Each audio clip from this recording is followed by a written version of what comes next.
14th, and welcome to another episode Talk Live. Hey folks, my name is Jeff DeVerter, Chief Technology Evangelist for us here at Rackspace Technology.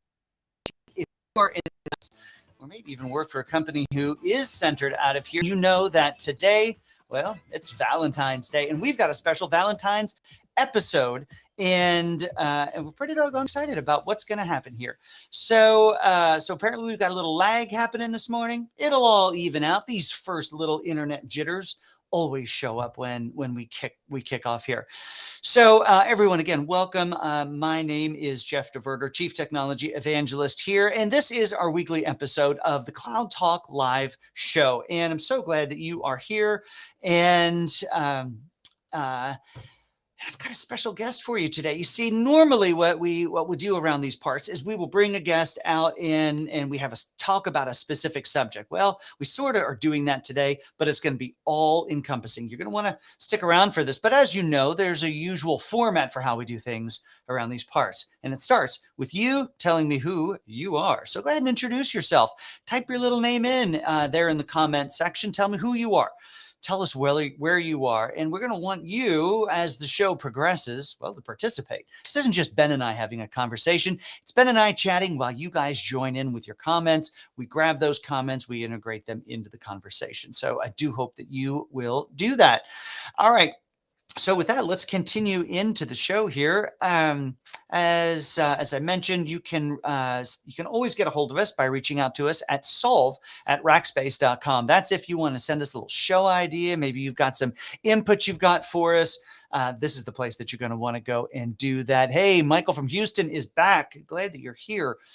And Megan, of course, is here. She sort of even has to be here. She gets paid to be here, as opposed to you guys who are paid, well, in laughs and in knowledge. And I wish I could say it was laughs at my humor. Usually just laughs at something stupid that I do. All right, so you can reach us at solve@rackspace.com. Feel free to reach out and do that. Now, should you, God forbid, miss one of these episodes, you can always find the audio over in the podcast stream. Where do you find the podcast stream? Well, you find it anywhere podcasts are found. Just look for Cloud Talk in Apple or Google or over on Spotify or any of the places. You can find them there. Hey, we're glad that you're here in Namarata.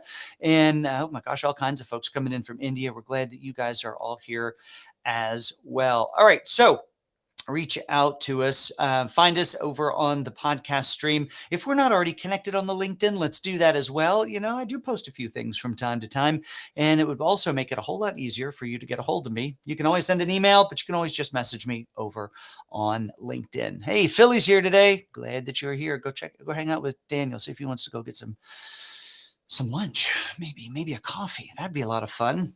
All right. Well, I mentioned that this is a little bit of a different episode. In the U.S., it's February 14th everywhere. But in the U.S., that's Valentine's Day. It's a time when we express our affection for our significant others, for our kids, for our families. Really, it's a time of love. And so as we thought about what we would do for our episode for Valentine's Day, well, we thought, why not just talk about our love of the cloud?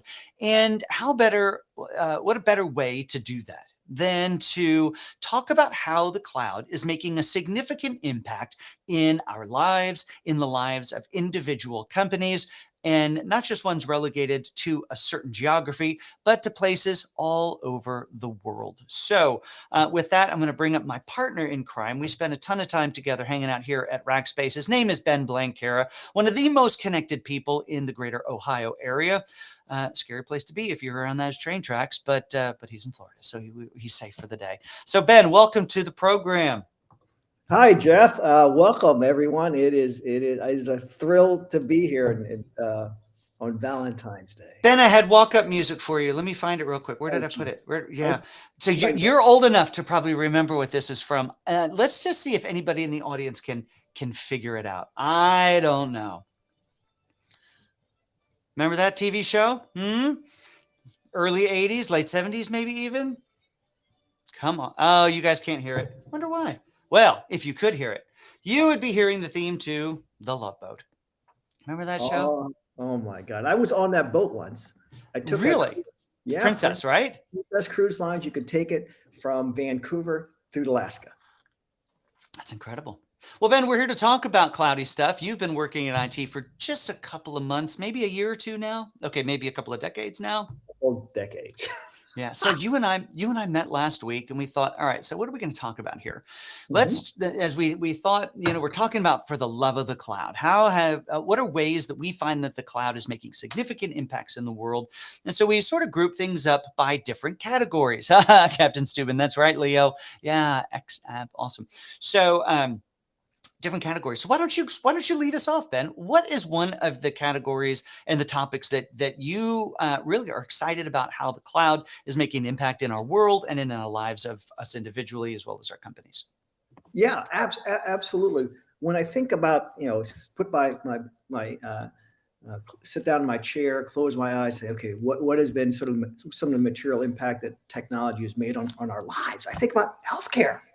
Think about the Healthcare. advancement in healthcare that has to do with this incredible sort of notion of we can get more data, we Yeah. can connect more data, and we have the compute that allows us to now get insights of that. So, what are some of the things that happen, right? Think about patient care and outcomes. Think about gene therapy. Think about sort of Hmm. this notion of personalized healthcare because you have more data, can compare it to patterns that are out there with lots of studies and go, oh, that's it.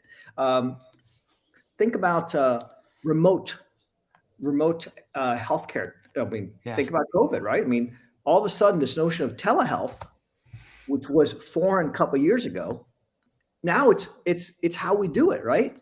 Yeah. And it's healthcare is one of those things that it feels a little tricky because when we first started to talk about it, even a few years ago, about what technology is happening inside of healthcare, it felt like a somewhat of an oxymoron to me because it always seemed to get back to a human, that doctor, that person that I trust, that I built this relationship with over the years.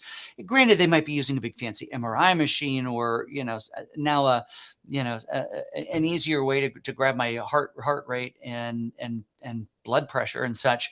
But so much more the way that the doctors, still back to a human, are utilizing technology to look for that proverbial needle in the haystack. Absolutely. Absolutely. I'll give you a couple of really interesting examples from companies I've worked with. Okay. There's this company called Cover My Meds. And when you go to a pharmacy and you get your drug, right? And they say it needs to be pre-auth. It's not authorized. And then you go back and forth to your doctor, Yeah. right? And then all of a sudden it takes you 3 days to get the medicine you need. That happens millions and millions of times.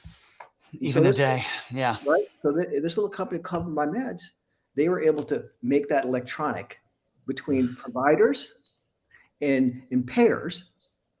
It made that transaction electronic in terms of pre-auth for medicines. And what's the material impact of that? People have better prescription adherence, which means they get better faster. Isn't that amazing? And it's that you're using some terms that folks in healthcare use a lot, and a lot of folks don't necessarily know that this is the way the healthcare world is divided. You Yeah, have the providers, people that we think about, and the payers. They're really kind of an important piece of the equation, and those two have to work in a very choreographed dance. And your example here is fantastic because it talks about how that dance has been electronified so that the individual can get the care that they need faster. absolutely, absolutely. And that dialogue of because health plans are really complicated. Yeah. Diagnosis of health. And so that dance around how do you get approval, how do you get authorization, there's the amount of we've just touched the surface regarding the opportunity regarding how do we take administration costs out of healthcare, and we're just Yeah. touching that. There's been a huge impact on sort of diagnosis, remote diagnosis, and things like that. We had another company I know of. They just got acquired by GE Healthcare. So think about this for cardio uh, health, right? And, Yeah. and so they're now able to go into homes, use remote diagnostic cardio, and then be able to predict whether someone's going to have certain heart diseases and heart things, and that saves millions of dollars out of the system to do that remotely. Versus when I had to go in, I literally got a $30,000 bill for diagnosis. Yeah. Yeah, you think about the opportunity cost of what does it take you off of the workforce, the opportunity cost of all the people that have to come around you to do the things, and we're still talking about specialized hardware that manage monitoring and whatnot of the heart. But folks don't even necessarily realize that it gets down to even some of the most simple wearables that we have every day. Now, I'm going to bring up a fancy picture of my Casio. Doesn't have any fancy smarts in it, but I'm one of the few people in the world not having a smartwatch. But if you got a smartwatch, that's monitoring a lot of that stuff as well and providing valuable health data as well, and data that can be imported or provided to your healthcare provider if maybe you've got a heart issue, maybe a blood pressure issue, any of these sorts of things. Yeah, there's such a huge world. We know there's huge advances in the sort of the clinical side Right. of sort of healthcare, but the advances around the technical side, the IT side is amazing, and it's driven by the ability to collect information, wearables, IoT, all those kind of things. Yeah. Curate and connect that information because you have lots of hospitals, lots of folks, payers, providers connect that information, and then compute, which is what insights can you get from this, and that it is. I mean, everyone says the biggest opportunity for improvement in our society is healthcare because it's a quadrillion-dollar sort of industry where we see it's fraught with inefficiencies, and so I'm so excited by what we're going to see in the next 10 years. I know. So, in fact, it's going to take us down a part of the conversation I was going to save till later, but I want to go there now. But before we do, there's a couple aspects of this. First of all, if you're, of course, listening to us now live, I'd love for you to just comment down below. Are you using an Apple Watch? Are you using an Android derivative? And is that helping to capture health data that's helping you live a healthier life? Because so often, when we are having this conversation, Ben uses the example of some kind of a cardiac event that's needing to be monitored. Well, what if we rewind the clock a little bit farther earlier, and how can we use some technology, some even cloud-based technology to help us live a healthier life before we even need to get to a point where we engage healthcare professionals? And that's going to take us down a blockchain conversation, Ben. And so one of those areas is blockchain. I say the phrase blockchain, and what comes into your mind? Crypto, scary people, Yeah, exactly. dark web, things that go bump in the cyber night. Nobody gets too excited about that. But where people do get excited and think and utilizing blockchain for this, let's break blockchain down. It's a open ledger-based system. All right, so where can that be useful? Supply chain. And supply chain specifically in this case, let's go back and talk about it from an agriculture point of view.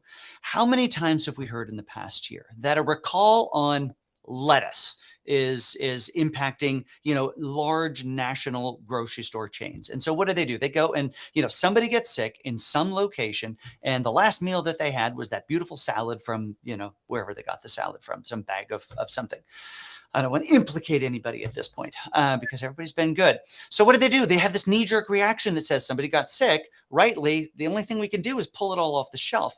But if we had blockchain attached to every bag, every bit of delivery of that, from the point of farming to harvesting to cleaning to packaging to delivery then into the supply chain, and we knew where everything came from, then from a specific store and a specific shipment and a specific lot inside of that shipment, they would know where there might be an issue. And the blast radius of that issue would be a lot more contained. We'd have so much less waste, and we'd have much healthier people.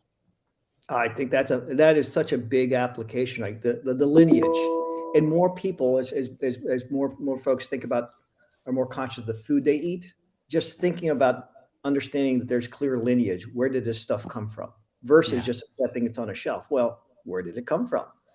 Was it grown the right way? So both on the notion of, like, if something goes wrong, the blast radius is smaller, as well as then the notion of I know where the stuff is and it's provable, right? The supply chain, the global supply chain, and having sort of sovereignty and understanding is a big deal, especially when you look at controlled things or things that come from areas that they shouldn't come from, or medicines, right?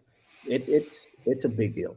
It is a big deal. And if we stick around in the agriculture mode for a minute, I was, I've got a little piece of property outside of San Antonio, Texas. I love to garden, but I hate to pick weeds. It is one of the biggest frustrations. So there's really only two ways to deal with weeds traditionally, and that is either one, literally on your hands and knees picking. And for me as a gardener, that just takes a little time it takes a lot of time out of my week.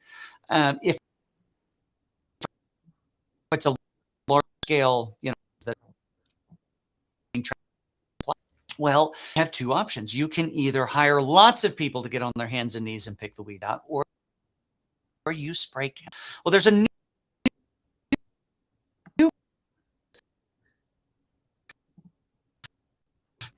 they're called is a set of it's this fancy thing on wheels.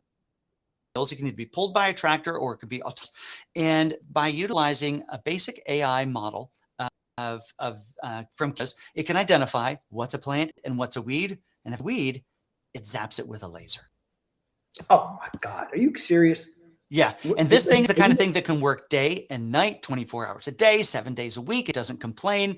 It does so much other things. One, it's keeping the chemicals out of our system. It keeps them out of us, keeps us healthier by doing that. We don't have people doing menial work, and we can do it whether the light's on or whether the sun is up or the sun is down. And when you pick that weed, you're disturbing the soil, you're disturbing the carbon base, and but when you zap it, it's just gone. Yeah, there's a whole field, Jeff, called precision agriculture.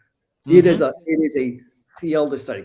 And way back in the Wayback Machine, I did some work with John Deere. Okay. These are the massive machines, right? And you think about farmers, the ability to yield. It is about yield and quality in a certain area. Yeah. And being precise with where you put your fertilizer, how much water, what you plant when, can make the difference, make or break difference for a farmer. Yep, it can make all the difference in the world. Yeah, and so when we think about those big tractors, the amount of intelligence in those tractors now, because they triangulate with, they literally can drive by wire. Oh yeah. In the United States, I think there's some regulations that you can't do it, but in other places in the world, they're literally like you can run them on remote, because they're triangulating with satellites in the drive system. Well, and not only that from how they're operating, but of course there's a bajillion different sensors inside of them that are managing and monitoring the health. They are optimizing that engine and all the internal components. And if there's starting to be signals of an issue, they're sending notes back to John Deere, who coordinates a tech to show up with a part before the thing breaks, minimizing downtime. Now, when you talk IoT, it's not just inside of the devices. In fact, Leo's talking about IoT and the general purpose of it. But let's think about IoT and managing. We're sticking with ag tech here for longer than I expected to, but soil moisture. I mean, fresh water is one of the most precious resources on the planet. Granted, this planet is surrounded. It's a great blue ball because there is so much water on this planet, but only a small fraction of that is fresh water. And if you were in the southwestern United States, all the way out into California, because of the drought, because of climate change, the war on water is significant. So every drop has got to be as precise as possible. And you don't want to be watering when the soil is already saturated. So through soil monitoring of the amount of moisture that's in there, they're actually able to very much target the amount of water that they might be putting out via irrigation. I mean, this is like Jetson stuff, Jeff. I mean, think about that. I know. In the dirt. Jetsons in the dirt. Jetsons in the dirt. I thought that was going to be my walk-up music. You're going to play the Jetsons. That would have been good. But it's just amazing, like the amount of data we can create that we can then manage and use is phenomenal. I mean, I just see the stats around how much data is created, and without sort of a way to manage that, we're in the third. We're in this next revolution of life. Is how to use all this data. Well, that really draws us back from, because as we have, and we do have more examples of how tech and how cloud is making a significant impact. But I think one of the biggest areas, and this is a focus of yours, Ben, here at Rackspace, is that the amount of data that's coming back together. How do organizations actually derive value from the data that they're they're getting. So whether that is soil moisture, whether that is iWatches tracking heart rates, whether that is specific things inside of an individual that's tracking health. I mean, the IoT examples are endless, but they're creating mountains and oceans of data. And I think that's a huge thing for me, Ben, and that is how the cloud is helping us process and get value out of that data faster. Absolutely. And then I think, what we see is a lot of organizations are in the last decade has come to fruition that data is the new gold, right? Oh, yeah. And so a It's lot not of the oil, it's the gold. it's the gold, right? And so now a lot of organizations are maturing regarding one, is it gold?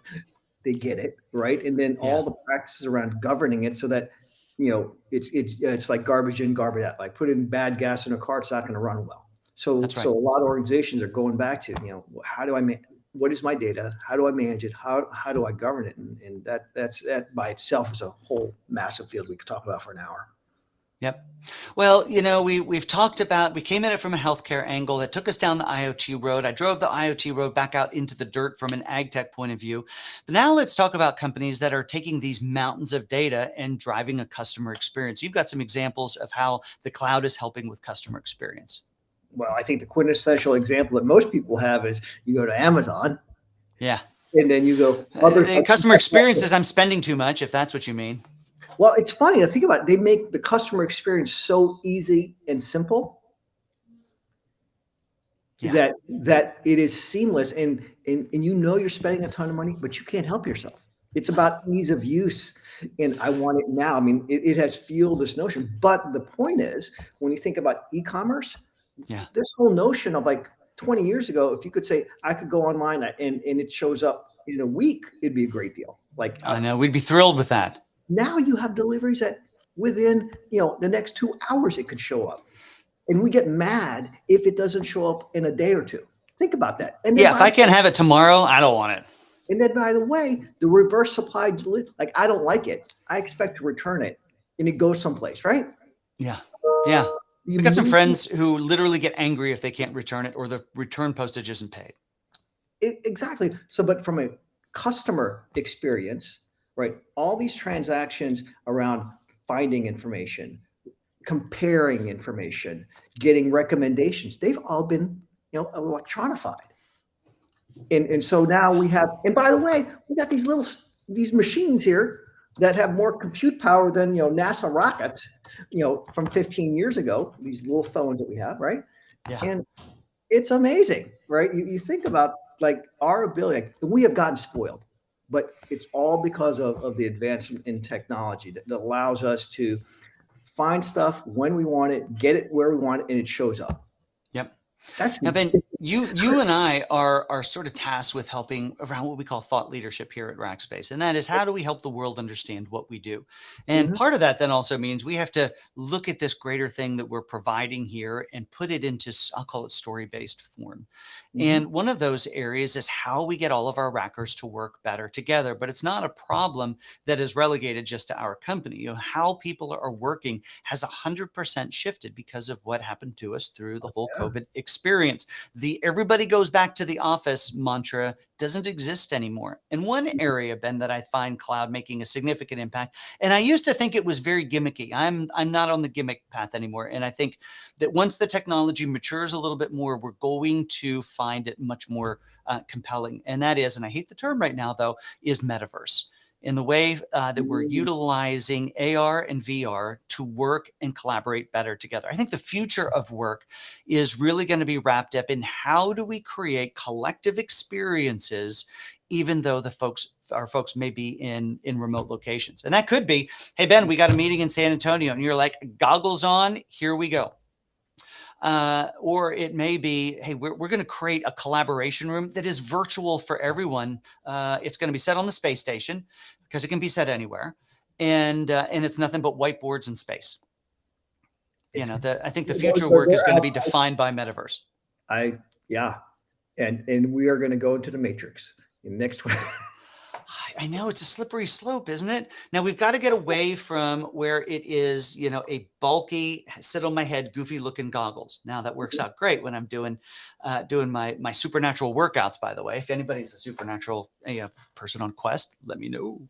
That's my workout every day. I was boxing this morning virtually. It was super fun. But once we can get more to it, maybe a set of regular goggles, maybe some sort of holographic type of technology, I think it's going to get super interesting. Oh my gosh. Oh my God. And scary, right? There's a dark side to all this stuff, right? I mean, the metaverse and all this, there's a whole new set of, cultural norms. Yeah. Yeah, no kidding. So what does it mean to walk around when you're just a person from the waist up? Because we can't see down there at that point, because that's not the way the cameras work. And tech can be used for a lot of negative things. Maybe we'll save that for the Halloween episode. I'll invite you back, and that's the scary side of tech. But I think the easiest thing to reference there is going to be what folks are doing in the cybersecurity space. It's getting nothing but worse. And so, patch your servers, people, do all the good things. Well, Ben, as we still have some folks here, a couple of minutes here, you have on your list, and I love that this is listed here. I think it's so appropriate given what's going on in the world, and that is what we're doing with tech and how the cloud is helping with disaster relief. Yeah, absolutely. Absolutely. When I think about, reality is bad things happen all over the world all the time. And so when we think about sort of the advancement in technology and how that helps, there's a couple things that I think about. One, I mean, my God, the ability to communicate with anyone, anywhere, as long as you got your phone and then you got Starlink.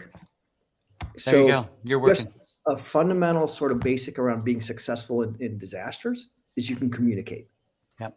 And the ability to have devices that are connected all over the world is massive. So that's number one. Number two, this notion of being able to, you can have drones, right?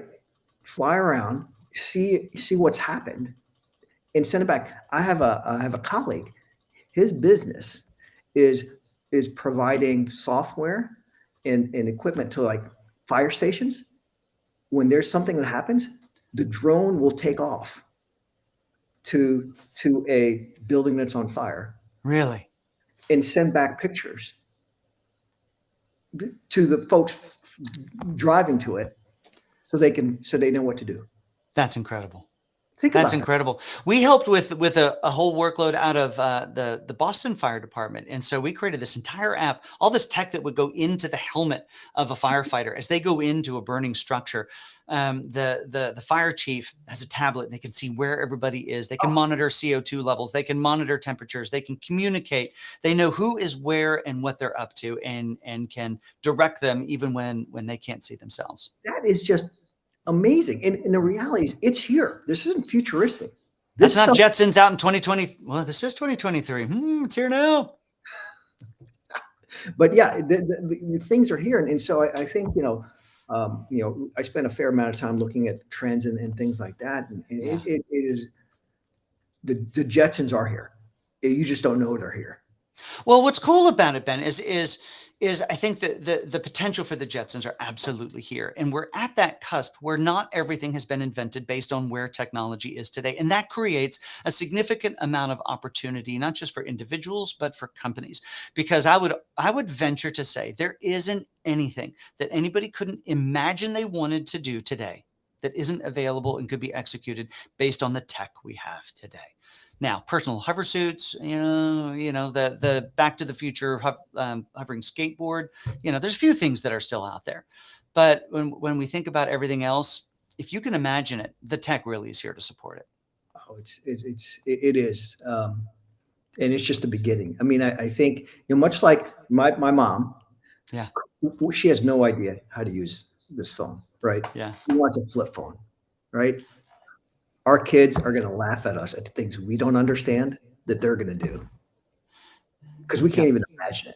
Can't even imagine it. Because at some point we're going to be sitting, in our rocking chair with our cane, and the kids are going to be there with the thing, imagining maybe you and I will be into it. Who knows? But still, We can't even imagine what is coming down the road. Ben, we were going to talk about some Chat GPT and the capabilities there, but we are out of time.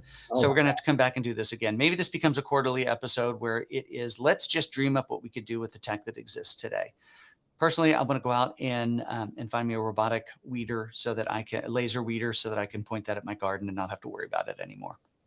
Well, maybe next time we can get a remote drone delivery of some breakfast before we show up. I love the sound of that. All right, folks, thank you so much for joining with us here today. This has been a great conversation. I get to have these conversations almost daily with my good friend, Ben. So you're going to want to make sure that you stick around and come around to more when he's here. In fact, let's talk about what we have on deck for us next week. I have my good friend, Mike Ross, who is going to be on now. In fact, if you go, there is Mike. Mike is an incredible racker. He's an incredible human. I actually had the great pleasure of being one of the managers who hired Mike here at Rackspace years ago, and we just continue to fight to make sure he is a happy, healthy person here.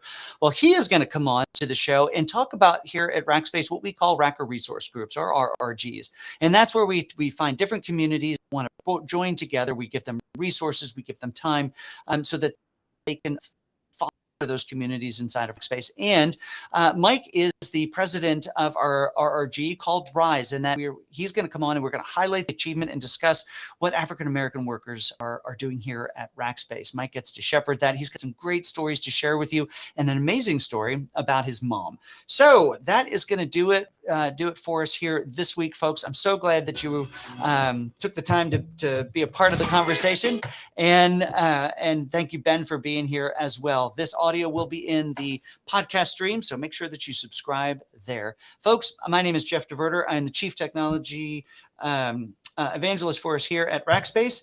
And with that, I'm going to try to find the right button, and I'll see you next week.